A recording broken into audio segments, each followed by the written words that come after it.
Après 600 mètres cubes de béton, 500 tonnes de ferraillage et 12 millions d'euros investis, où en sont les travaux du barrage de Mervan? Là, on en est à la réalisation des ouvrages en crête de la voûte, puisqu'on a cet été, on a réalisé le découpage de la partie supérieure et on doit rétablir le franchissement routier. Donc on a deux ouvrages, donc c'est deux ponts qui permettent d'arriver sur la partie surélevée du barrage existant et donc rétablir le franchissement pour passer d'une rive à l'autre. Vous commencez à coffrer le tablier, quoi, ouais. Cool. La priorité des travaux, sécuriser l'ouvrage pour répondre à l'évolution de la réglementation, notamment par l'augmentation du débit.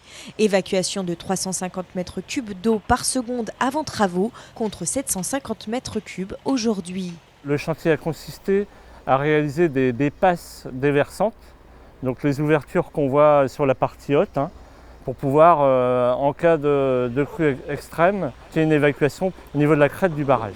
Un chantier particulièrement complexe à mettre en place, le barrage étant tenu de continuer à remplir ses fonctions durant la durée des travaux, soit le stockage en eau potable et la conservation d'un débit minimum. Première particularité, c'est de réaliser toute la restructuration du barrage avec la retenue en eau. Donc on a fait tout le chantier avec à peu près 30 mètres d'eau derrière la voûte.